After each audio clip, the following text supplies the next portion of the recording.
Hello नमस्कार everyone, मैं आपकी होस्ट आलिया एक बार फिर से आप सबका स्वागत करती हूँ हमारे आपके official YouTube channel Yamuna expressway गुरुदेव रियल एस्टेट में। हाजिर है एक नई वीडियो के साथ आपके सामने। और आज की जो वीडियो होने वाली है ये भी एक पॉडकास्ट वीडियो होने वाली है। पिछली सारी वीडियोस में आप लोगों ने बहुत सारा प्यार दिया और हमारी वीडियोस को काफ़ी ज़्यादा शेयर किया, लाइक किया। इसमें भी काफ़ी ज़्यादा महत्वपूर्ण इन्फॉर्मेशन हम आपको देने वाले हैं। जो वीडियो आज आप हम देख रहे हैं, इस वीडियो में हम डीप में चर्चा करने वाले हैं यमुना एक्सप्रेसवे पे। आज के टाइम पे जो यमुना एक्सप्रेसवे का मार्केट है उस पे सारी बात करेंगे। करंट का प्राइस क्या आज के समय पे चल रहा है वो बताएंगे। अगर आपका प्लॉट यमुना एक्सप्रेसवे पे है तो क्या उसे आप आज के समय में सेल करें, ये आपके लिए कैसा रहेगा, इस पे भी सारी अपडेट देंगे। यानी कि बहुत सारे इंपॉर्टेंट क्वेश्चंस हैं जो आज हम डिस्कस करने वाले हैं नरेंद्र यादव सर के साथ। सर आपका स्वागत है इस पॉडकास्ट में। सर के साथ हम डिस्कस करेंगे तो आप वीडियो में एंड तक बने रहिएगा। वीडियो काफ़ी ज़्यादा इन्फॉर्मेटिव होने वाली है और हम वीडियो को स्टार्ट करते हैं। तो सर, जैसा कि आज हम बात करने वाले हैं यमुना एक्सप्रेसवे की डिटेल्स पे, सारी चीज़ें देखेंगे, मार्केट का क्या सिनेरियो है उस पे भी आपसे सवाल करेंगे। बट सबसे पहले एक सवाल स्टार्ट होता है कि आज के समय में जो भी प्राधिकरण का येडा का क्षेत्र है, पूरा येडा में डेवलपमेंट किस प्रकार से हो रही है, कौन कौन से सेक्टर में क्या क्या काम हो रहे हैं या क्या क्या चीज़ें आज के टाइम पे मौजूद है। पहले सबसे पहले आप इस पे इंफॉर्मेशन दें हमें। सभी साथियों को मेरा हाथ जोड़ के नमस्कार। आलिया जी, जो यमुना एक्सप्रेसवे है जी सर। ये मतलब आप मान के चलें पिछले 4-5 साल से तो काफी जी। इसमें मतलब सुधार हुआ है, डेवलपमेंट भी काफी हो रहा है। लेकिन पिछले जब से मतलब करीब 1 साल से 1.5 साल से जो किसानों का पंगा था यहाँ पे, जी। जो किसानों को 64% मुआवजा मिलना था, तो उस वजह से काम रुका हुआ था। जी। तो वो ज्यादातर मतलब ये मान को सभी सेक्टरों में जो है रुका हुआ था काम।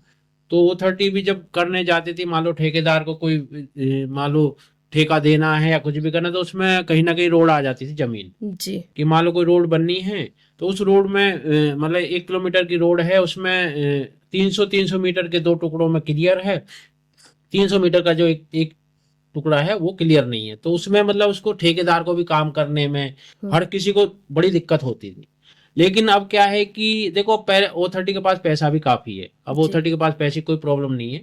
मेन इनका जो उद्देश्य रहा अभी 3-4 साल, तो ये रहा कि भाई आपका पहले ये एयरपोर्ट के लिए पहली प्रेफरेंस दे रहे थे, तो एयरपोर्ट की ज्यादा से ज्यादा जमीन हम अपने अंडर में कर लें। क्योंकि एयरपोर्ट एक ऐसा मतलब प्रोग्राम है, इनका इतना बड़ा प्रोग्राम है कि भाई यदि उसमें कोई मिस्टेक आ जाती है, उसमें कोई त्रुटि आ जाती है, तो फिर ये उसको संभाल नहीं सकते। जी। और ये जो इसकी कोई मान लो कोई भी सूचना है जी। या कोई भी खबर है वो बहुत लंबी जाती है, वर्ल्ड तक जाती है। तो ये नहीं चाहते कि ये पहले 3 फेज को क्लियर करें, 3 फेज की जमीन इनके अंडर में आ जाएगी, उसके बाद फिर ये इधर उधर पैसा ज्यादा लगाएंगे। पैसा इनके पास ऐसा नहीं है कि भाई इसके डेवलपमेंट के लिए पैसा नहीं है। लेकिन अब क्या किया है इन्होंने, उसकी जमीन का तो इन्होंने क्लियर हो ही गया, गवर्नमेंट ने भी इनको हेल्प कर दी है। अब जो है इन्होंने जब से किसानों का क्लियर हुआ कोर्ट से, हाई कोर्ट से, पहले हाई कोर्ट से क्लियर हुआ था, उसके बाद फिर कुछ लोग चले गए सुप्रीम कोर्ट। जी। तो फिर वहां से भी रिट जो है, जब तक उनकी क्लेरिफिकेशन नंबर आएगा, फिर कभी उनका या O30 ने एक बार ये तो बोल दिया था किसानों से सबसे कि भाई आप जो है जो भी मुआवजा लेना चाहता है वो वहां से रिट वापसी लेनी पड़ेगी। लेकिन कोई किसान तैयार होते, दूसरा किसान उसको भड़का देता था कि भाई अभी मत लो, ये हो जाएगा वो हो जाएगा। लेकिन अभी क्या हुआ, अभी सुप्रीम कोर्ट ने जो है सभी के साथ एक ही फैसला लिया है कि भाई जो भी जितना भी जो कुछ होना है, जो यहाँ का रूल एंड रेगुलेशन है, जिस हिसाब से ये मुआवजा मिलना था, जो कंडीशन थी वो सही थी, इसमें कोई मतलब कोताही नहीं थी या कोई मिस्टेक नहीं थी। तो ऐसे मतलब ये मान के चले कि सारा ही अब सुप्रीम कोर्ट से क्लियर हो गया है टोटल किसानों का। तो अब O30 को भी काम करने में और ठेकेदार को भी काम करने में कोई दिक्कत नहीं आएगी। तो ये ज्यादातर लगे हुए हैं, इन्होंने ज्यादा सारी जगह चिन्हित कर लिए कहाँ कहाँ पे इनको क्या काम करना है। बस अभी ये कॉन्ट्रैक्ट छोड़ेंगे ठेकेदार के लिए, उसके बाद काम शुरू हो जाएगा। तो लगभग ये मान के चलें कि 1 साल के अंदर में लगभग जितनी भी यहाँ त्रुटि थी, रोड की हो या किसी सीवर की हो या किसी मतलब बिजली की हो या कोई भी हो, वो सारी त्रुटि खत्म हो जाएंगी और 1 साल में लगभग सभी को पोजीशन मिल जाएगी। साल भर के आसपास में हाँ, पोजीशन आईजे में तो अभी आप देखोगे, आईजे हुआ, 7 पॉकेट हुआ, सेक्टर 18 में तो मतलब लगभग अब जाओगे तो काफी मन लगने लगा है, जी कंपटीशन बहुत बन गए हैं, काम भी जी काफी हुआ है। 20 में अभी जो कुछ ठेकेदार थे उस टाइम है, जैसे एफजी पॉकेट का है, वो ठेकेदार उस टाइम आईजे और उसका एक साथ छुटा, लेकिन वो बीच में उसका काम रुक गया था, वो छोड़ के चला गया था, तो वो उसकी भरपाई दूसरा ठेकेदार कर नहीं पाया था। लेकिन अब दूसरे ये सुनने में आया कि दूसरे ठेकेदार को एफजी का ठेका दिया जा रहा है, तो उसमें भी वो भी जल्दी काम शुरू हो जाएगा। तो अब मेन तो 18 तो ज्यादा डेवलप हो चुका है। जी आपका आईजे पॉकेट हो गए हैं, एल पॉकेट हो गया, 1A 1B हो गया है, आपका 3 पॉकेट हो गया। अभी जो काम होना है 5 पॉकेट में और 6 पॉकेट में और 7 पॉकेट के, जैसे सी है, जी ई है, एफ है, जी है, इनमें होना है। जी बाकी तो ज्यादातर सभी में हो गया है, या आपका सेक्टर 17 हो गया, सेक्टर 16 हो गया, इनमें भी अभी काम होना है। जी तो उनमें तो ये है कि वो लेट अलॉटमेंट हुई है, तो उसके हाँ हिसाब से लेट धीरे धीरे जो उनमें काम होगा।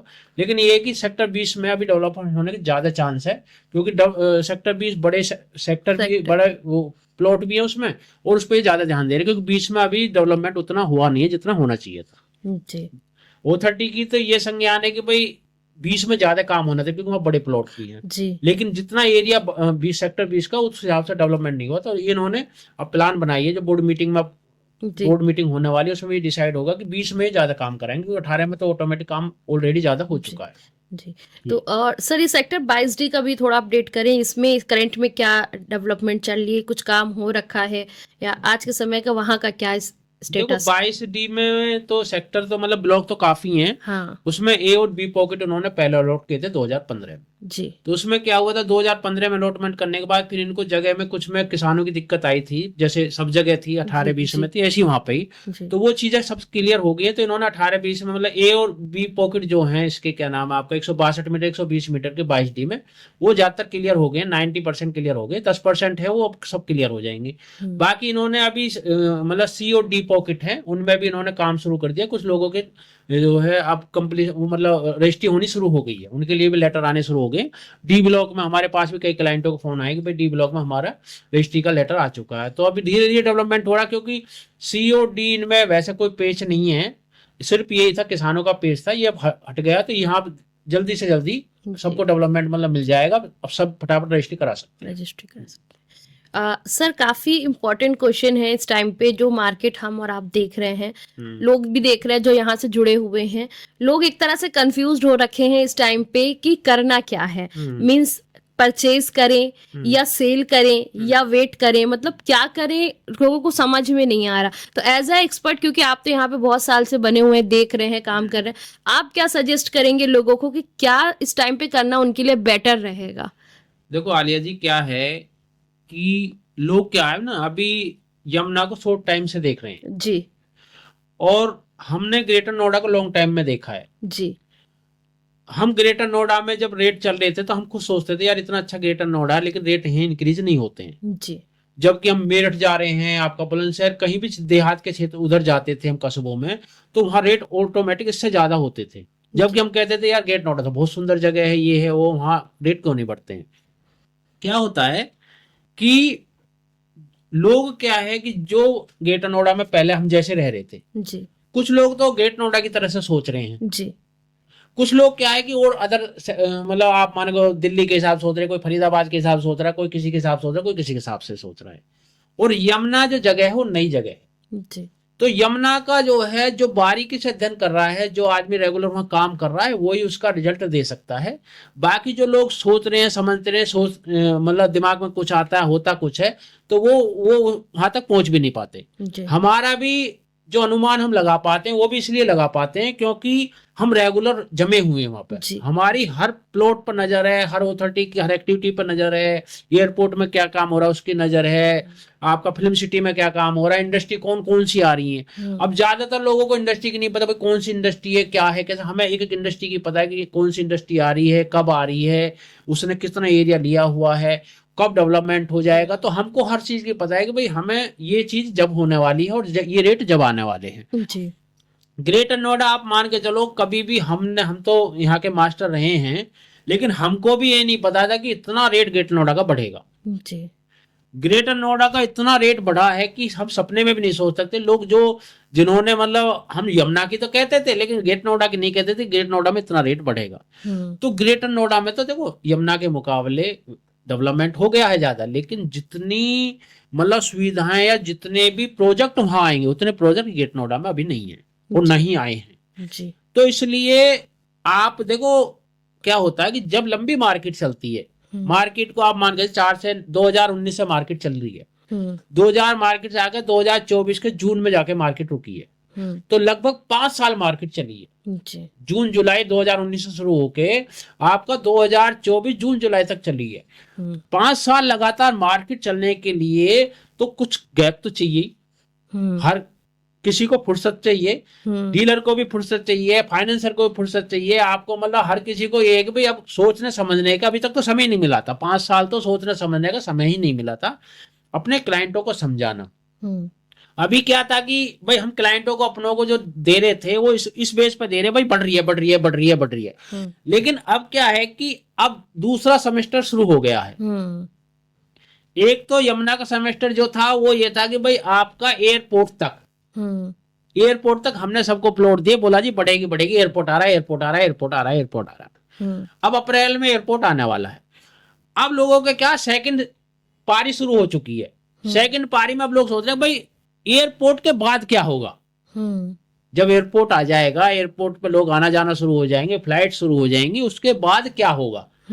तो अब जो लोग खरीदने वाले हैं वो उस चीज को सोच रहे हैं कि भाई हमें जो है अब हमने ये पैसा इन्वेस्ट किया है या हम करने वाले हैं किसी ने, क्योंकि ज्यादातर यमुना में क्या है कि 2 प्लॉट खरीद चुके हैं, तीसरा प्लॉट खरीद रहे हैं, चौथा ऐसा कोई नहीं जो पहली बार यहाँ आ रहा है, वो पहले खरीद चुका है, उसका रिश्तेदार खरीद चुका है, ऐसा नहीं है, वो अनभिज्ञ नहीं है, वो सबको जानता है। तो उसने जो प्रॉपर्टी 1 या 2 या 3 या 4 उसके रिश्तेदारों या उन्होंने ली थी अब तक एयरपोर्ट के समय तक। अब आ गया दूसरा समय, दूसरी पारी शुरू हो गई यहाँ की। तो अब एयरपोर्ट से दूसरी पारी का क्या महत्व रहेगा, क्या बढ़ेगा क्या नहीं बढ़ेगा, वो उस पर आदमी सोच रहा है, समझ रहा है कि भाई अब मुझे रुक जाऊं मैं 2 महीने 3 महीने 4 महीने 6 महीने मैं वेट कर लूं। वेट करने के बाद पहले मैं इसकी बारे में पूरी जानकारी ले लूं भाई आगे क्या होगा। ऐसा तो नहीं है कि एयरपोर्ट आने के बाद जो एकदम मार्केट डाउन चली जाए, ऐसा तो नहीं है मार्केट ऊपर चली जाए। तो उसका जो है एग्जैक्ट जो है कोई भी जो कस्टमर है वो अनुमान नहीं लगा पा रहा है। अब क्या है कि जो हमारा अनुमान है, हमारा अनुमान तो ये कि जो मार्केट अब तक बढ़ी है जी, वो तो बढ़ी कि एयरपोर्ट आने के लिए, और अब जो एयरपोर्ट आने वाला है 17 तारीख को 17 अप्रैल को एयरपोर्ट शुरू हो जाएगा। उसके बाद एक मोटे मतलब जो हमारा गलत भी हम हो सकते हैं, लेकिन हमारा जो अनुमान है वो ये है कि इंडिया में, पूरी इंडिया में, पैन इंडिया में जितने भी लोग इन्वेस्टर होते हैं वो 7 से 10% होते हैं जो किसी भी काम के साथ वो जो है अपनी तीसरी आंख को खोले रहते हैं जी। वो सर्वे करते रहते हैं, मार्केट के बारे में जानकारी करते रहते हैं, गुड़गांव में क्या रेट है, आपका यमुना में क्या है, ग्रेटर नोएडा में क्या है, गाजियाबाद में क्या है, दिल्ली में क्या है, बम्बई में क्या है। तो वो क्या है अपने काम के साथ साथ तीसरी आंख खोल के रखते हैं। वो हमारे पैन इंडिया में सिर्फ जो है 7 से 10% लोग हैं मैक्सिमम जी। 90% लोग ऐसे होते हैं कि जिसमें जो है उनको कुछ पता नहीं है कहाँ इन्वेस्ट करना, क्या करना है, कैसे करना है, कौन सी चीज खरीदनी है वो बढ़ जाएगी, कौन सी चीज नहीं खरीदनी है वो हो जाएगी जी। तो अब क्या है कि जैसे एयरपोर्ट चलेगा, एयरपोर्ट चलने के बाद क्या है कि लोगों का रोजाना का आना जाना शुरू हो जाएगा एयरपोर्ट से।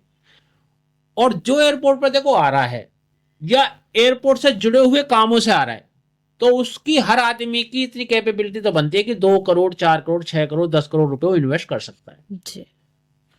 तो जैसे जैसे लोग, अब जैसे मान लो एयरपोर्ट पे मैं आया, मुझे पता चला कि भाई इस काम के लिए मुझे जो यहाँ पे ये काम मेरा हो सकता है, मेरा कोई बिजनेस पुराना चल रहा है ठीक है, लेकिन कोई मैं नया बिजनेस या उससे जुड़ा हुआ बिजनेस करना चाहता हूँ। अब मुझे पता है कि यहाँ पे मेरा ये बिजनेस हो सकता है क्योंकि यहाँ पे ये है, हर आदमी को पता है। तो वो आदमी जब वहां आएगा, काम अपना शुरू करेगा, जब भी वो इन्वेस्ट करेगा, वो इंडस्ट्री में करे, घर में करे या कहीं भी A to Z करे, किसी भी पर्पज से करे, लेकिन करेगा वो जब वहां आएगा देखे। कुछ लोग होते हैं दूरगामी वाले, दूरगामी का मतलब हो गया कि बड़ी सोच रखने वाले, वो पहले ही प्लान करके आते हैं कि भाई मुझे 20,000 करोड़ रुपए इन्वेस्ट करना है, 5,000 करोड़ रुपए मुझे इसमें करना है, 10,000 करोड़ इसमें करना, 2 करोड़ इसमें करना, 4 करोड़ इसमें करना, वो तो प्री प्लान बना के आते हैं पहले ही। लेकिन 90% लोग ऐसे होते हैं जो कोई प्लानिंग नहीं होती उनके पास, जैसे वो वहां पहुंचते हैं। अब हम तो डीलर हैं, हम भी आपको लगा लो हम दुनिया को इन्वेस्ट कराते हैं, दूर पूरे वर्ल्ड से भी यहाँ इन्वेस्ट करा रहे हैं, लेकिन हमारी सोच क्या है, हम जितना भी पैसा अपना बचा हुआ लगाते हैं वो सब इसी क्षेत्र में लगा रहे हैं, क्योंकि वो हमारी नजरों के सामने रहना चाहिए। हमारे पास इतना समय नहीं है कि वहां जाए वहां जाए वहां जाए वहां जाए। ऐसे ही 90% लोग होते हैं, वो सिर्फ अपने क्षेत्र में ही जहां पे वो रहना चाहते हैं या बिजनेस करना चाहते हैं या अपने बच्चों को सेटल करना चाहते हैं वहीं इन्वेस्ट करते हैं। तो वो समय अभी यमुना का शुरू नहीं हुआ है, वो समय होगा अप्रैल से शुरू। तो मैं तो जितने भी अपने सेलर हैं, परचेजर हैं, देखो वो तो उनको सोचना है कि भाई कब सेल करना है कब परचेज, लेकिन हम ये सलाह दे सकते हैं कि यमुना में बेचने का तो कभी सोचना ही नहीं। जो लोग पहले बेच के निकल चुके वो हमेशा पछताए हैं। और हमेशा मैं आपको भी बता रहा हूं कि अभी लोग क्या है कि भाई इंडिया का जो आदमी है ना, चेंज चाहता, चेंज। मैंने 50 लाख की प्रॉपर्टी ली, मेरी 2 करोड़ होगी, 1.5 करोड़ में मैं सुकून में हूं। लेकिन जब उसको 2 करोड़ की जगह उसको एकदम वो चीज दिखाई देगी 5 करोड़ की, 6 करोड़ की, 7 करोड़ की, तो वो फिर झटके में आ जाएगा, यार ये तो बहुत बड़ा गलत हो गया। क्योंकि लोगों की क्या है कि पैसा का जो इस प्लॉट के बारे में मैं ज्यादातर जो लोगों के रुझान आ रहे हैं, फोन आ रहे हैं, ऐसा लगता है कि लोगों का अब यहां से पैसा कमा के पेट सा भर गया, जैसे पेट से ना पेट सा भर जाता है कि भाई मेरी इच्छाएं पूरी हो गई। मैंने 50 लाख का खरीदा, मेरा 2 करोड़ का हो गया, तो उसकी इच्छा पूरी हो गई। तो उसको लगता है कि भाई हाँ नरेंद्र जी अब कहीं दूसरी जगह इन्वेस्ट करो। लेकिन फिर भी मैं कहता हूं भाई हम तो कराएंगे तो है ही, हमें तो कराना ही है, लेकिन हमें तो कस्टमर की बात माननी है, कस्टमर हमारा भगवान है। लेकिन मैं फिर भी कहता हूं कि जो यहाँ जब बेचेगा वो नुकसान में रहेगा, क्योंकि पूरे एनसीआर की गारंटी दे सकता हूं मैं, पूरे एनसीआर की, बड़ी तो नहीं कह सकता, इंडिया की भी कह सकता हूं मैं, लेकिन कहेंगे ये गुरुदेव वाले बड़ी बड़ी बात मार रहे हैं, तो वो नहीं हम कहना चाहते। बाकी एनसीआर में ऐसी जगह दोबारा आने वाली है नहीं। आप पूरे एनसीआर में आप गुड़गांव देख लो, दिल्ली देख लो, गाजियाबाद देख लो, फरीदाबाद देख लो, आपका ग्रेटर नोएडा देख लो, या कहीं भी A to Z देख लो, एनसीआर में तो ऐसी दोबारा जगह आने वाली नहीं है जहां पे आपको आज भी 70,000 80,000 रुपए में पर मीटर में प्लॉट मिल रहा है, और जहां पे इतनी बड़ी बड़ी योजनाएं हों। आप देहात में कहीं भी चले जाओ, मेरठ चले जाओ, आप वहां 1-1 लाख रुपए का रेट है। तो ये तो क्या है कि जो चीज फ्री में मिल जाती है ना, जैसे ग्रेटर नोएडा में क्या था, ग्रेटर नोएडा में जब जितना रेट था 60-70 हजार का रेट था, तो लोग यहाँ कोई वैल्यू नहीं करते थे, सोचते थे यार यहाँ कुछ भी नहीं, ये नहीं। और जैसे रेट बढ़े वैसे लोगों को एकदम वैल्यू पता चल गई ग्रेटर नोएडा की। यही यमुना का होने वाला है।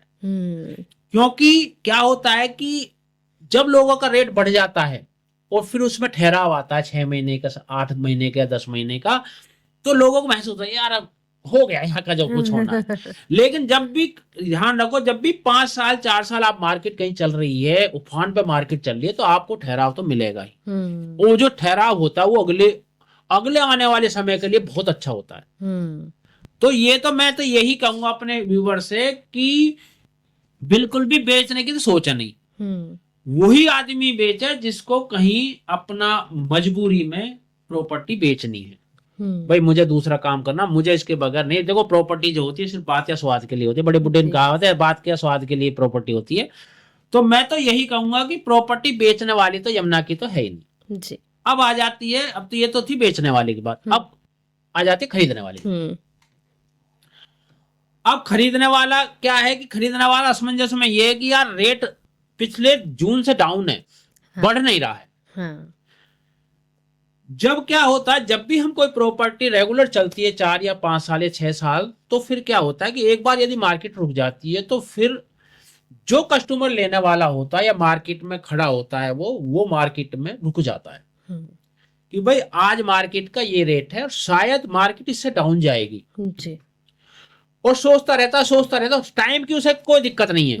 वो 1 साल भी रुक सकता है, 6 महीने भी रुक सकता है, 2 महीने भी रुक सकता है, 2 साल भी रुक सकता है जी। हमेशा जब भी कोई खरीदार होगा, हम अपने को ही देख लेते हैं, हम खरीदार है, हमें पता है कि हमें ये चीज 3 महीने में 2 लाख रुपए सस्ती मिल जाती है, तो हम 2 साल तक पैसे लेके बैठ सकते हैं। तो जब मार्केट रुकती है, रुकने का कोई गुणा भाग नहीं होता, ना हम उसे लगा सकते ना कोई लगा सकता। लेकिन क्या होता है कि उसमें भी फिर वही काम करता है, वही गुणा भाग काम करता है कि जो हम कह रहे थे भाई कस्टमर आएगा जाएगा देखेगा खरीदेगा बेचेगा। तो जब कस्टमर आना वहां शुरू हो जाएगा एयरपोर्ट के साथ साथ, तो ऑटोमेटिक की क्लाइंटेज बढ़ जाएगी। आज आलिया सिर्फ लेने वाली है या मैं लेने वाला हूं, जब हम तो हो गए दोनों तीसरी आंख रखने वाले।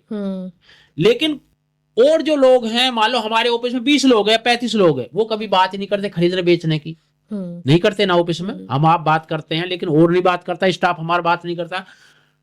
उसको कुछ पता, वो देख रहा है, जब उसे रोजाना इंफॉर्मेशन नजर आनी शुरू हो जाएंगी, आज ये कंपनी आ गई है, आज ये कंपनी आ गई, आज ये काम हो रहा है, आज ये काम हो रहा है, आज ये काम हो रहा है, तो अपने आप ही जिसका 20 लाख रुपए का बजट हो 20 लाख के हिसाब से सोचना शुरू कर देता है, यार मैं कहीं 1 बीघा जमीन तो ना खरीद लूं आसपास, मेरी वो रेट बढ़ जाएंगे। कोई सोच रहा कच्चे की नहीं खरीद लूं, 10 लाख रुपए में कोई गांव में घर आ जाएगा, उसके रेट बढ़ जाएंगे। तो जिसकी जितनी भी मतलब जिसकी कैपेबिलिटी होती है उसी हिसाब से वो इन्वेस्ट करता चला जाता है। तो जैसे ही आपका जो अप्रैल से शुरुआत हो जाएगी तो ऑटोमेटिक मार्केट अप की तरफ को होना शुरू हो जाएगी। आप ये मान के चले 2024 के मुकाबले 2025 20 से 30% ग्रोथ पे होगी, 100% होगी, कोई इसमें अतिशयोक्ति नहीं है, 100% ग्रोथ में होगी। और मैं तो यही कहूंगा कि भाई जनवरी जा चुकी है, ठीक, फरवरी शुरू हो गई है, फरवरी मार्च 2 महीने लोगों के पास जो सबसे नीचे स्तर पर जो रेट हैं उस स्तर पर खरीदने के दो महीने लोगों के पास। 2 महीने के बाद ऑटोमेटिक मार्केट में तेजी आएगी। और जैसे जैसे मतलब तेजी ऐसे तो नहीं कि जैसे पहले आती थी एकदम भैया 50-50 लाख बढ़ गए, 20-20 लाख बढ़ गए, क्योंकि अब डीलर भी समझ गया, फाइनेंसर भी समझ गया और एक्चुअल यूजर भी समझ गया। अब वो चीज तो होने वाली है नहीं, लेकिन हाँ मार्केट में अब ग्रोथ होनी शुरू हो जाएगी मार्च के बाद।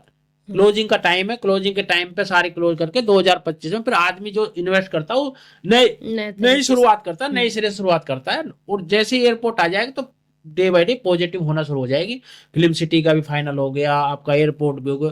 और जैसे ही आपका जो है, क्योंकि देखो कोई भी शहर इंडस्ट्री से बसता है, और सबसे प्लस पॉइंट यमुना का यही है कि इंडस्ट्री जो है ना यहाँ पे नंबर 1 है, और A क्लास की इंडस्ट्री है, और सारी ही मतलब ऑथोरिटी भी इंडस्ट्री के लिए बहुत बड़ा सहयोग कर रही है, क्योंकि वो हर 6 महीने पे जैसे प्लॉट अलॉट होता है 6 महीने पर पोजीशन दे देती है। बहुत बड़ी बात है, इंडिया में ऐसा पहला कभी कहीं नहीं हुआ कि ऑथोरिटी की पूरी प्लानिंग है कि ज्यादा से ज्यादा इंडस्ट्री जितनी बसेंगे उतनी जल्दी से जल्दी शहर बसेगा, और शहर बसने के बाद ही फिर लोग आना ज्यादा से ज्यादा शुरू करेंगे। तो इसलिए नेगेटिव यहाँ कुछ भी नहीं है। ये तो ये है कि खरीदने वालों को एक मौका मिला 5-6 महीने का कि भाई आपने बहुत रेट देखे हैं, आपको भी थोड़ा सा सहयोग दिया जाए। अब वो डीलर की तरफ से मान लो, फाइनेंसर की तरफ मान लो, या लोगों के रुझान की तरफ से मान लो, तो खरीदने वालों को थोड़ा मौका मिला था ये मार्च तक का। मार्च तक में जो खरीद ले उसके बाद फिर रेट इंक्रीज होने, फिर इंक्रीज। तो बिल्कुल भी मतलब सेलर की तरफ से, परचेजिंग की तरफ से यमुना कभी नुकसान में रही नहीं और ना कभी रहेगी। 10 साल तक की तो गारंटी मैं दे सकता हूँ जी। ना तो खरीदने वाले को नुकसान रहेगा, ना जो है क्या नाम है बेचने वाले को नुकसान रहेगा जी। हाँ ये है कि यदि वो बगैर जरूरत के कोई भी क्लाइंट है, भाई मैं सोचता हूँ मेरे रुपए 2 करोड़ रुपए यहाँ से आएंगे, यहाँ मेरे 4 हो जाएंगे, यहाँ होंगे 3, वो तो नुकसान में रहेगा। क्योंकि मेरे हिसाब से जो भी मेरा अनुमान है, यमुना की तरह बढ़ोतरी कोई और दूसरी जगह तो दे नहीं सकती जो हम अनुमान लगाते हैं। और जो भी देखो अनुमान बातों से तो लगता नहीं है कि हमने कह दिया हो गया, सारी चीजें उसमें देखी जाती हैं, क्या इंडस्ट्री आ रही है, कैसे कैसे लोग यहाँ पे आ रहे हैं, कौन इन्वेस्ट करेगा, कौन क्या करेगा, तो सारी चीजें देख के ही हम उसका अनुमान लगाते हैं। हमें भी ये नहीं कि हमें घर बैठे चीजें पता चल जाती है। भाई हमारे पास भी 100 तरह का कस्टमर आता है, एक बिजनेसमैन भी आता है, एक सैलरीज पर्सन भी आता है, रिटायरमेंट भी आता है, कुछ वैसे लोग आते हैं जो दूरगामी रखते हैं सोच या अनुमान रखते हैं या जानकारी रखते हैं, उन सबसे बातचीत करके, कुछ पेपर से, कुछ ऑथोरिटी से, ऐसी करके हम जो सारा चीजें इकट्ठी करते हैं, सारी जानकारी वो सब लोगों को अपने YouTube चैनल के थ्रू देते हैं जी। तो ऐसा नहीं है कि हम कोई हवा में कोई भी नहीं करते। गुरुदेव वाले तो वैसे भी हवा में कोई बात ही नहीं करते हैं। जो एक्चुअल में बात होती है वो कभी कभी 19-20 हो जाता है कि भाई हमने कुछ बोला उसमें 19-20 हो जाता है, वो तो सब चलता भी है। बाकी ज्यादातर यही है कि 100% फिट बैठता है। जी। हम्म। तो सर वैसे तो काफी कुछ समझ में आया है आपकी बात से, बट एक फिर भी मैं क्लियरली करके एक और सवाल आपसे इसी में पूछना चाहूंगी। जिस हिसाब से आप बता रहे मार्केट आगे ठीक होने की उम्मीद अच्छी खासी है, हम्म। तो इसमें कहने का मतलब ये कि हम क्या मान के चले आने वाले 4 से 6 महीने में मार्केट कहाँ तक पहुंच सकती है, क्या गुंजाइश है? देखो, यदि आप अप्रैल और मई तक जाते हैं, जी। देखो लॉन्ग टाइम में ज्यादा नहीं अनुमान लगाना चाहिए, हाँ। कभी भी कुछ भी हो सकता है। बाकी अप्रैल मई में यदि जाते हैं तो 20 से 30 लाख रुपए की ग्रोथ आने के चांस है। आने के हाँ, चांसेस है। तो कोई भी साइज हो, जी। मतलब छोटा साइज हो बड़ा साइज हो, सभी में 20 से 30 लाख रुपए का जो है इंक्रीज होने के चांस हैं आपके अप्रैल और मई में। तो इस हिसाब से देखा जाए तो सर आज के समय का टेंटेटिवली रेट अप्रोक्सीमेटली किस क्या समझ सकते हैं? भाई अभी तो आप ये मान के चलें कि 190 से शुरुआत है लगभग, जी। 190 से शुरुआत होकर 2.5 करोड़ तक रेट है according to location, according to 300 metre में। 300 मीटर में। और बाकी जो छोटे साइज है उनका 1 लाख रुपए के आसपास का रेट है, जो 60 मीटर है उसका आप 80 के आसपास का रेट है, और जो 120 162 के उनका 1 लाख रुपए मीटर के आसपास का रेट है। बाकी जो जो आपका ये है, ये भी लगभग तीन, मान लो 500 में आप जाते हैं, 500 में भी 70,000 80,000 रुपये पर स्क्वायर मीटर। ऐसे ही आपको यदि आप 1,000 2,000 4,000 में जाते तो वहाँ 55,000 से शुरुआत हो जाती है, 55,000 से 80-50,000 रुपये तक मीटर तक का रेट है अकॉर्डिंग टू लोकेशन। तो इसमें जो आप बता रहे हैं बढ़ने के चांसेस है, इनमें मतलब ये इंक्रीमेंट मान के चला मोटा मोटी 2 महीने में 15% के आसपास की ग्रोथ आ जाएगी, ग्रोथ आएगी यदि आप साइज के अनुसार जाते साइज। हैं। जी। तो आप मान के चले कोई भी प्रॉपर्टी किसी भी साइज की है तो 15 से 20% की उम्मीद है अप्रैल और मई में जाने की। ज्यादा सेल परचेज किस साइज में है सर आज के समय में अगर देखा जाए तो? देखो सेल परचेज तो अनुमान ये मान के चलो 300 मीटर में ज्यादा रहती है, ज्यादा, क्योंकि 300 मीटर के प्लॉट भी ज्यादा ही हैं। आप मान के चलें कि आधे से क्या मतलब 2/3 हिस्सा जो है 300 मीटर का है, बाकी में सारे साइज आ जाते हैं। तो इसलिए सेल परचेज भी 300 मीटर में ही होती है। कुछ लोगों के सर क्वेश्चन आते हैं कि 500 मीटर में जाना ज्यादा सही पड़ेगा या 300 मीटर में हम 1 या 2 प्लॉट ले लें, ऐसे भी क्लाइंट हमारे पास आते हैं देखो और सवाल 500 में करते क्या होता है कि 500 में आप मान के चले 3,000 प्लॉट है, हैं। जी। और 300 में आप मान के चले 20,000 प्लॉट है। तो डिफरेंस तो रहेगा ही। 500 का ये है कि आदमी सोचता है कि 300 500 में ज्यादा साइज का अंतर है नहीं, तो आदमी सोचता है कि भाई उस हिसाब से मिल रहा है तो आगे बढ़ेगा 500 मीटर। तो 300 मीटर के मुकाबले यदि बजट है तो आदमी 500 में जाना चाहिए, 500 में जाना चाहिए। 500 का अच्छा साइज है, और उस हिसाब से उसके प्लॉट भी कम है संख्या में। यदि आप देखें 3,000 प्लॉट के आसपास है और इसके 20,000 प्लॉट हैं, तो अंतर तो पड़ता ही है। लेकिन ज्यादातर सेल परचेज जो होती है मैन, क्योंकि आदमी देखो बड़ा साइज भी क्यों नहीं लेता है भाई, उसको यदि इन्वेस्टर है वो तो 500 लो 1,000 लो 2,000 4 उस पर कोई फर्क नहीं पड़ता। लेकिन कहीं ना कहीं क्या होता है कि हमारा यहाँ का जो आदमी है ना, पहले तो प्लॉट लेता है वो, लेकिन प्लॉट लेने के बाद कहीं ना कहीं उसकी जो धारणाएं या आकांक्षाएं उससे जुड़ जाती हैं। अभी तो ले रहा प्लॉट जी मैं 2 साल बाद 3 साल बाद, जैसे बच्चे बड़े होते ना शुरू होते हैं तो उनका दिमाग चेंज हो जाता है माँ बाप का, यार बच्चे के लिए रखना। जी। तो इसलिए 300 मीटर का फिर बनाने के लिए हिसाब चाहिए, तो 300 मीटर ठीक है भाई। 300 मीटर यदि बनाने के लिए बहुत पैसा लगता है, तो जितना बड़ा साइज होगा बनाने के लिए बहुत ज्यादा पैसा लगता है। तो जो आदमी एक्चुअल यूजर है वो 300 मीटर लेता है भाई, बनाने के लिए इतना बहुत है, इससे ज्यादा मकान तो फिर ये भाई किसी के पास पैसा की कोई वो ही नहीं है, वो ही जाता है। बाकी मैक्सिमम आदमी 200, मैन तो ये मान के चलो कि इंडिया में 100% में से आपका 90% लोग जो है 200 मीटर मैक्सिमम लेते हैं रहने के पर्पज से। 200 मीटर से ऊपर तो फिर लोगों के पास, जिनके पास पैसे की कोई कमी नहीं, वो कुछ भी ले ले भैया, पैसा तो इन्वेस्ट तो करना ही है। तो इतना पैसा पड़ा हुआ है, इस पैसे को आदमी सोचता है यार इतनी प्रॉपर्टी पड़ी है, इंडस्ट्री पड़ी है, इतना सब कुछ पड़ा है।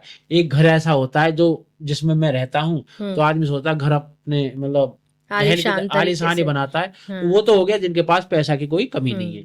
बाकी जो अनुमान है मीडियम परिवार है वो 200 मीटर तक जाता है। 200 मीटर में भरपूर आपका 3 BHK आ जाता है, और आदमी को रहने के लिए आराम से, इतनी बड़ी फैमिली तो है नहीं भाई, 20-20 बंदे हैं तो अब 3 या 4 मेंबर 5 मेंबर होते हैं, तो उस हिसाब से 200 मीटर का आदमी मैन रखता है। उसके बाद तो फिर कितना बड़ा बना लो। तो ज्यादातर यहाँ पे जो 200 मीटर का रहेगा साइज, वो अनुमान 300 मीटर का रहेगा यहाँ यमुना में, क्योंकि यहाँ बड़े साइज ज्यादा हैं भाई। यहाँ पे 500 भी 1000 भी 2004, तो 300 मीटर का एज ए 200 मीटर माना जाएगा लोगों की नजरों के हिसाब से। जी। वैसे तो साइज 300 मीटर रहेगा, लेकिन नजरों के हिसाब से वो 200 मीटर माना जाएगा। तो यहाँ 300 मीटर मतलब अपने आप में बिल्कुल फिट है, बनाने के हिसाब से भी, इन्वेस्ट करने के पर्पज से भी। फिर एक चीज और आ जाती है, जैसे हम आदमी सोचता है कि भाई मैं 500 मीटर में जाऊं, 500 मीटर में एक लेता है। देखो जिसके पास 4-5 प्लॉट लेना वो तो कुछ भी ले सकता है, लेकिन जब आदमी कहीं ना कहीं ये देखेगा मैं 500 मीटर का प्लॉट ले रहा हूँ, तो वो फिर 300 के 2 प्लॉट लेना चाहिए उसको। क्योंकि क्या है कि यदि मान लो बाय चांस उसे कोई काम सुधारना या कहीं का पैसे लगाने, तो उसको 500 को ना बेच कर 300 का एक बेच सकता है, एक रख सकता है, तो उसको ये बेनिफिट हो सकता है कि भाई एक उसकी प्रॉपर्टी भी रह जाएगी और एक प्रॉपर्टी में वो अपना काम भी चला लेगा। ऐसा नहीं है कि 500 का लिया 500 बेच के फिर वो जो है एक बार प्रॉपर्टी बिक गई फिर दोबारा खरीदी नहीं जाती। तो इसलिए जो है मेरे हिसाब से 300 ठीक है। बाकी जो भाई ये कि भाई हमें तो बजट है, बजट अच्छा है तो फिर 500 में तो कुछ भी ले सकते हैं। तो रेट पे भी सर क्या ज्यादा डिफरेंसेस देखने को मिलेंगे? 300 और 500 के बीच में क्या डिफरेंस होगा? लगभग ऐसा ज्यादा चांस नहीं होगा, लेकिन 500 का थोड़ा सा आने वाले टाइम में प्लस हो सकता है, लेकिन उतना डिफरेंस ज्यादा रहेगा नहीं। 10% की ग्रोथ रहेगी मैक्सिमम। 300 और 500 के रेट में 10% ग्रोथ हो सकती है। आज अगर 500 खरीदने चले तो टेंटेटिवली क्या रेट मिल सकता है? आप मान के चले 340 से शुरू होके और 5 करोड़ तक के रेट है 500 मीटर अकॉर्डिंग टू हाँ, लोकेशन के हिसाब से गैप ज्यादा है। लेकिन इतना गैप बनता है 340 से शुरू होके और आपका 5 करोड़ तक के रेट है अकॉर्डिंग टू लोकेशन। इसमें भी डेवलपमेंट है सर? 500 मीटर वाले में ब्लॉक्स में डेवलपमेंट काफी चल रहा है भाई। आपका TURS में पूरा डेवलपमेंट है। आपका क्यू ब्लॉक में कुछ एरिया ऐसा है जो अभी डेवलपमेंट नहीं हुआ है, वो भी किसानों का मैटर चल रहा था, किसानों का क्लियर हो गया। अब सभी जो है 1 साल में सब क्लियर हो जाएगा। ऐसा कुछ नहीं है कि भाई 505 मतलब सेक्टर 20 का ज्यादा डेवलपमेंट होगा अभी टाइम, क्योंकि तो उसमें कम हुआ है सेक्टर 20 में। जैसे बड़े बड़े प्लॉट भी हैं, सबकी रिक्वायरमेंट कंप्लेंट भी रहती है, तो उस हिसाब से जो है अब 20 का डेवलपमेंट ज्यादा होगा जी। तो सर जैसे 500 मीटर में लोग कुछ इस हिसाब से भी क्वेश्चन कर रहे हैं, क्योंकि फिल्म सिटी फाइनल हो गई है, तो आने वाले समय में जैसे कि ये डेवलप्ड हो रही है तो 500 मीटर काफी नजदीक हो जाता है फिल्म सिटी के। तो इस वे में भी लोग जाके देख रहे हैं कि ऐसा हो कि जिस टाइम पे फिल्म सिटी की लॉन्चिंग हो तो उस टाइम पे 500 मीटर के रेट 300 मीटर से भी ज्यादा आगे चले जाएं। तो क्या ये भी प्रोस्पेक्टिव ठीक है लोगों का जो ये सोच सकते हैं? उसमें तो 2 तरह का होता है कि यदि आदमी फिर फिल्म सिटी के हिसाब से देखता है तो फिर आदमी 20 में आ जाता है 300 मीटर वाला। आपका O ब्लॉक P ब्लॉक जो है FG पॉकेट है, तो उसके हिसाब से लगभग बराबर से ही बैठता है, थोड़ा बहुत अंतर है। बाकी मैं आपको ये बता दूं सभी अपने जितने भी व्यूअर्स हैं, जितने भी सब्सक्राइबर हैं जी कि फिल्म सिटी का जो सेक्टर है और जो आपका 18-20 का सेक्टर है, इसमें देखने में 60 मीटर रोड है, लेकिन कम से कम 1 किलोमीटर का गैप है जी। तो इन्होंने क्या है इन्फॉर्मल सेक्टर दिया हुआ है जो लोगों को नजर नहीं आता है, ग्रीन सा दिया हो, करीब उसकी चौड़ाई 1 किलोमीटर के आसपास है। तो जो 2000 मीटर के प्लॉट हैं वो तो आ सकते हैं इसके नजदीक। बाकी जो है जो 500 मीटर के प्लॉट हैं वो तो लगभग 1 किलोमीटर का दायरा रहेगा, गैप रहेगा आपका 500 मीटर में, और बाउंड्री जहां शुरू होगी उसकी क्या नाम फिल्म सिटी की, उसके बीच में जो है 1 किलोमीटर का दायरा रहेगा। जो वो अभी नक्शा में देखते तो लोग कहते हैं ये सामने जी फिल्म सिटी, लेकिन उसका दायरा उसमें बीच में इन्फॉर्मल सेक्टर दिया हुआ है उन्होंने, वो उसके बाद फिर फिल्म सिटी है। तो उसका ज्यादा बेनिफिट 500 वालों को नहीं है। हाँ 2000 मीटर के कुछ प्लॉट ऐसे हैं जो आपके नहर के साइड में वो नजदीक है, उनके बाद में भी आप मान के चलो आधा किलोमीटर की ग्रीन बेल्ट है। उसके बाद फिर कॉमर्शियल एक्टिविटी शुरू हो जाती है, उसके बाद फिर फिल्म सिटी है। फिल्म सिटी डायरेक्ट 20 से नहीं है, 20 से कनेक्ट नहीं है, बीच में काफी गैप है जी। सर जैसे आपने डिस्टेंस बताया तो एक काफी कॉमन क्वेश्चन है, लोग पूछते रहते हैं, एक एक्यूरेट डिस्टेंस की बात की जाए तो जो ये हमारे रेजिडेंशियल सेक्टर है 18-20, इसकी एक्यूरेट डिस्टेंस एयरपोर्ट से कितनी होगी? लगभग 10 से 12 किलोमीटर है टोटल सेक्टर उसमें आ जाते हैं आपका। यदि मान लो 20 को आप देखते हो तो 10 के आसपास बैठता है, यदि आप ये 18 को देखते हो 12 के आसपास बैठता है। हाँ 10 से 12 किलोमीटर में टोटल में आ जाती है दूरी जो होती है एयरपोर्ट की डायरेक्ट। मतलब आप मान के चलो 5 से 10 मिनट का ही अंतर है, 10 मिनट का ही आपका गाड़ी से जा सकते आप एयरपोर्ट कनेक्ट कर सकते हैं। हाँ, और 0 पॉइंट से सर एग्जैक्टली क्या डिस्टेंस बैठेगी 18-20 की? 0 पॉइंट से तो आप मान के 18 प्लस कर दो 30 किलोमीटर, 30 किलोमीटर के आसपास में। 30 किलोमीटर के हिसाब से यहाँ से यदि आप देखते हो 0 पॉइंट से गेट नोएडा से तो आपको 30 किलोमीटर के आसपास पड़ेगा एयरपोर्ट। हाँ वही आधा घंटा जी। Okay sir. आप सर नेक्स्ट क्वेश्चन, सारी चीज़ें आपने बहुत अच्छे से क्लियर किया हमारी। नेक्स्ट क्वेश्चन हम आपसे ये करना चाहेंगे सर कि जैसा कि अभी काफ़ी अपडेट आ रही थी, नए सेक्टर प्राधिकरण कुछ लॉन्च करने वाली है या फ्यूचर में कोई नई स्कीम वगैरह आएगी तो कोई न्यू सेक्टर को लेकर आ रही है जिसमें वो कोई नई स्कीम ला सकती है, तो क्या ये सारी चीज़ें भी सिर्फ बातों में है या एक्चुअल में इसका कुछ लेना देना है? ये तो O30 का महकमा है, हाँ। और दूसरी बात है अब उसके पास जगह आ गई है। हम्म। पहले जगह नहीं थी, जगह की शॉर्टेज थी। तो अब तो ये 2041 का मैप भी पास हो गया है, 2041 में भी जगह इनके पास आ गई है। तो देखो ये भी एक एज ए डीलर ही है, हम्म। जैसे हम तुम डीलर हैं, हम्म। ऐसे ये भी एक डीलर है, ये भी अपना माल बेचेंगे। तो ये तो स्कीमें तो आती रहेंगी, इसका ज्यादा इफेक्ट नहीं पड़ता है। जी। और लोगों को अब कहीं ना कहीं समझ में भी आने लगा है कि भाई ये तो सिर्फ आदमी अपने मन को समझाता है कि भाई प्लॉट भर दिया निकल जाएगा, लेकिन निकलता नहीं है। अब लोगों ने रुझान धीरे धीरे कम होता जा रहा है, जी जी। क्योंकि अब पहले क्या था कि बल्क में एप्लीकेशन कम आती थी, और जो है क्या नाम है लोगों के निकल हाँ। जाते थे। लेकिन अब क्या है कि जब तेजी आई है, रेट ज्यादा हो गए हैं, तो जब डिफरेंस आ गया तो आदमी हर कोई कहीं भी बैठा हुआ है तो वो समझता है कि भाई रेट इतना डिफरेंस है तो भरेगा। बिल्कुल। तो अब क्या है कि लोगों को भरने में थोड़ा थोड़ा रुझान कम हो गया है, क्योंकि उन्हें पता निकलना तो है नहीं, जब भी हमें लेना खरीदना ही है। तो इसलिए उसका ज्यादा वो नहीं पड़ेगा। तो O30 है वो तो निकालती रहेगी, प्लॉट तो आते रहेंगे जाते रहेंगे, 6 महीने में निकाले, 4 महीने में निकाले, 3 महीने में निकाले, लेकिन उसका ज्यादा फर्क नहीं पड़ने वाला, इफेक्ट भी नहीं आया, क्योंकि ज्यादातर लोगों को ये समझ में आ गया कि भाई ऐसे निकलते नहीं है। ये तो अपने आप के मन को समझाना है कि हाँ भाई ठीक है कि यार भर दिया ना जाने निकल जाए, लेकिन वो चीज दिमाग अब लोगों ने 10-10 बार भर चुके हैं, तो अब निकलता नहीं है। तो अब डीलर पहले कितने भरते थे, अभी आप भाई और तो छोड़ो, आप एक्चुअल यूजर को, तो डीलर ही कितने भरते थे। अब डीलर ने सबने भरना बंद कर दिया, पर निकलता तो है ही नहीं। तो इसलिए जो है उसका ज्यादा इफेक्ट नहीं पड़ेगा। वो तो ये भाई कोई आदमी, और दूसरी चीज और बता दूं आलिया जी मैं, कि जो प्लॉट भरने वाले और खरीदने वाले दोनों अलग होते हैं। जो आदमी 300 मीटर का भर रहा है प्लॉट, उसका बजट ही 70 लाख का है, और जो खरीदने आ रहा है उसका बजट है 2 लाख का। तो कभी भी मिसमैच हो ही नहीं सकता। वो मतलब वो अलग है, वो अलग है।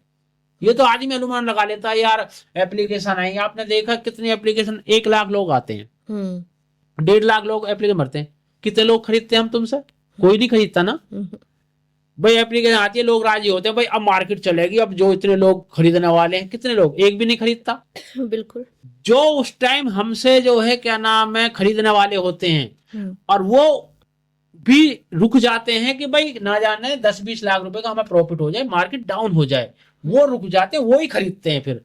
बाकी भरने वाला, जो एप्लीकेशन भरने वाला, कोई भी नहीं खरीदने वाला। तो भरने वाला और खरीदने वाला दोनों अलग यूनिट है, उनमें मतलब कोई डिफरेंस नहीं है, आपस में डिफरेंस है उनमें। ऐसा नहीं कि वो अलग है वो अलग है, ये है। वो मिसमैच अभी मतलब कभी भी एक नहीं हो सकते, ये है। ओके सर, जैसा कि अब सारी डिटेल्स तो आपने हमें काफी अच्छी चीजें बताई, काफी चीजें क्लियर हो गई हैं। अभी करंट में देखा जाए तो अभी का जो करंट का सिनेरियो है, इस सिनेरियो में जो परचेजर आता है उसके लिए मतलब बेनिफिशियली हम उसे क्या समझा सकते हैं कि ये चीज आपके लिए बेस्ट है और आप यहाँ पे परचेज आज के समय पे कर सकते हो? देखो परचेजर तो आप ग्रेटर नोएडा दिलवाओ, उसको यमुना दिलवाओ, कहीं भी दिलवाओ, खरीदने वाले को तो कहीं नुकसान है ही नहीं जी। उसको बजट के अनुसार। देखो आजकल क्या है, कस्टमर को ज्यादा समझाना भी नहीं चाहिए, क्योंकि कस्टमर ऑटोमेटिक समझा हुआ आता है, उसको सब पता है। वो हमारी भी वीडियो देख रहा है, 50 वीडियो और भी देख रहा है, वो सबको ज्ञान है। ज्यादा ज्ञान देना भी नहीं चाहिए, क्योंकि ज्यादा ज्ञान देना भी कहीं ना कहीं दुखदाई हो जाता है। वो जहां मांग रहा है उसकी चॉइस के अनुसार अपनी कुछ वो मांगता है तो ही दो सलाह भी। सलाह भी जरूरत नहीं है देने की, भाई उसको जो है क्या नाम वो मांग रहा है कि हाँ मुझे बताओ कहाँ मुझे लेना, बिल्कुल मैं नया हूँ, तो उसको बताओ। बाकी तो ज्यादातर अब क्लाइंट हमारे पास जो आ रहे हैं वो सब समझे हुए आ रहे हैं, उनको सब पता है मुझे 2 लाख रुपए में कहाँ चीज मिल रही है, 2.10 में कहाँ मिले, 2.20 में कहाँ मिले, 2.5 में कहाँ मिले, वो सब उसको पता है। ऐसा कोई कि नया कपल कोई आ रहा हो, कोई भी आदमी ऐसा नहीं है नया आदमी कि जो जिसको नहीं पता, वो सब पता है उसको ये कि भाई आप कहीं भी आप 18-20 में कहीं भी दे सकते हो। अभी ऑप्शन भी ज्यादा खुले हुए नहीं है। आपका सिर्फ यमुना में 300 मीटर के आपके 300, 500, 1000, 2000, 4000 ये जनरल प्लॉट खुले हुए हैं। बाकी किसान वाले सेक्टर 25 खुला हुआ, उसमें भी ज्यादा ऑप्शन नहीं है। वो भी ऑप्शन अब खुलने वाले हैं आपका लेफ्ट साइड में, हाईवे के लेफ्ट साइड में, जो 18 मतलब करीब 7-8 हजार प्लॉट जो 6-7% वाले आने वाले हैं, उनकी रजिस्ट्री जब हो जाएगी तो वो ओपन हो जाएंगे, उनको सेल पर कर सकते। उधर इंडस्ट्री भी अभी ओपन नहीं है जिसमें कागज हो जाए, उसमें भी आपका जब फंक्शनल हो जाएंगे, कंपनी बनकर तैयार हो जाएंगी, उसके बाद उसमें भी अभी लगेगा समय। एक दो साल का समय आपका इंडस्ट्री में सेल परचेजिंग में लगेगा, और 1-2 साल का ही आपका जो है आपका 6% में जो लेफ्ट साइड में हाईवे के लेना चाहते हैं लोग 18-20 के साथ, तो उसमें लगेगा, इतना कन्फर्म है। जी तो ज्यादा ऑप्शन भी लोगों के पास यमुना में नहीं है। यमुना में ऑप्शन सिर्फ आप रेजिडेंशियल प्लॉट या आप बेच सकते हैं जी या खरीद सकते हैं। जी ओके। बाकी सर कुछ और आप सजेस्ट करना चाहेंगे? मैंने तो सारे सवाल पूछ लिए और आपने बहुत अच्छे से समझाया, हमारी काफी सारी चीजें क्लियर हुई, क्योंकि इस टाइम पे बड़ा डाउट था मार्केट को लेके।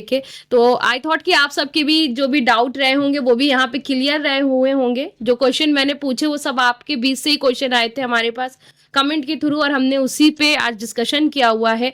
आप कुछ सजेशन देना चाहेंगे सर पर्सनली अपने साइड से अपने व्यूअर्स को जो हमें सुन रहे हैं और देख रहे हैं? मैं तो सभी लोगों को हाथ जोड़ के यही कहना चाहता हूँ, अपने व्यूअर्स सब्सक्राइबर को, कि यमुना और ग्रेटर नोएडा आपका रीसेल के पर्पज से भी, सेलिंग पर्पज से भी, कभी भी आप कभी नुकसान में नहीं रहेंगे।